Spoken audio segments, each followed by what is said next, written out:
Gold trusted gold buyers. మీరు తాకట్టు పెట్టిన బంగారాన్ని విడిపించి ఈ రోజు ఉన్న మార్కెట్ ధరకు కొనబడును. ఇష్టం. సో చిరంజీవి గారి లుక్ ఏమో చాలా క్లాస్గా ఉంది. ఇందులో మాస్ ఎంత, క్లాస్ ఎంత?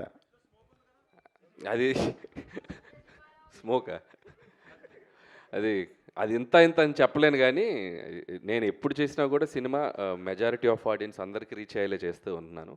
సో ఆల్ క్లాస్ అని లేదు, మాస్ అని లేదు, ఫ్యామిలీ అందరికీ నచ్చేలా ఉంటుంది. సో అన్నీ ఉంటాయి ఎలిమెంట్స్.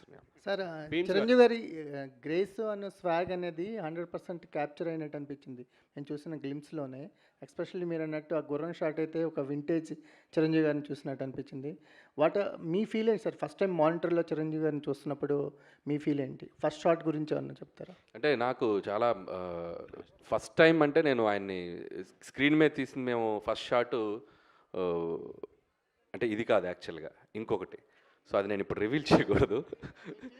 చేయను రివీల్ చేయను. మీ ఫీల్ చెప్పండి సార్. అదే నా ఫీల్ ఏంటంటే, నేను ఇందాక చెప్పినట్టు, నేను నిన్న కూడా ఈవెంట్లో చెప్పాను. అంటే చిరంజీవి గారి పోస్చర్స్ చూస్తేనే, ఆయన పోస్టర్లో ఆయన ఫోజ్ చూస్తేనే సినిమాని ఆడియన్స్ రప్పించగలంత ఒక అట్రాక్షన్ ఉన్న హీరో ఆయన. సో ఆయన సినిమాలు చూస్తూ, ఆయన డ్యాన్సులు చూస్తూ పెరుగుతూ వచ్చింది. నాకు ఒకసారి నేను వెంకటేష్ గారితో చేశాను, బాలకృష్ణ గారితో చేశాను. అండ్ ఇలా నేను చిన్నప్పుడు చూసిన హీరోలు అందరినీ 1 by 1 చేసుకుంటూ ఇప్పుడు చిరంజీవి గారి దగ్గరకు వచ్చేసరికి ఒక తెలియని ఒక ఎమోషనల్ మూమెంట్ అయితే ఉందండి. నేను ఫస్ట్ రోజు మాత్రం, అండ్ ఎక్కడి నుంచి ఎక్కడి వరకు మన journey. So 1 by 1 step by step వచ్చాం కదా, ఒక చిన్న ఎమోషనల్ మూమెంట్ అయితే ఉంది ఫస్ట్ డే. ఆ గుర్రం షాటు చాలా వింటేజ్గా ఉంది. ఆ లాస్ట్లో వచ్చిన గుర్రం షాటు, ఆ షాట్ ఏమన్నా స్పెసిఫిక్గా మీ అంటే వాళ్ళ ఫీలింగే, ఇప్పుడు వాళ్ళలా ఆలోచించటమే. సో ఎప్పుడో కొండవీటి దొంగలో చూశాను, ఆయన చిన్న గుర్రంతో అలా వాక్ చేసుకుంటూ రావటం. సో సాంగ్లో అలా నాకు ప్రజెంట్ చేయాలనిపించింది. సో చాలా బాగుంది భయ్యా. మన శంకర్ వరప్రసాద్ గారు అని ఆయన ఒరిజినల్ టైటిల్ని మీ సినిమాకి దొరకడం అంటే, ఇప్పుడు ఆయన 156 సినిమాలు చేసినా ఎప్పుడు పడని ఈ టైటిల్ ఈ సినిమాకి దొరకడం ఎలా ఉంది? అది ముఖ్యంగా నేను చెప్పిన వెంటనే ముందు చిరంజీవి గారు యాక్సెప్ట్ చేశారు. ఫస్ట్ అక్కడే నాకు చాలా హ్యాపీ అనిపించింది. అంటే పేరు ఎప్పటి నుంచో నాకు అనిపించింది, అంటే ఆయన ఒరిజినల్ పేరుని చిరంజీవిగా మార్చారు కదా, సో ఆ ఒరిజినల్ పేరే క్యారెక్టర్ పేరు ఉంటే బాగుంటుంది అని చెప్పి అనుకున్నాం. సో కుదిరేసి. అనిల్ గారు ఇక్కడ hi. First of all congrats, super films. One thing నేను అడగాలని ఏంటంటే, ఒక మెగాస్టార్ లాంటి పెద్ద స్టార్ని పెట్టుకొని చాలా ఎఫిషియెంట్గా, చాలా ఫాస్ట్గా you giving a quality output. So where you get that inspiration for efficiency?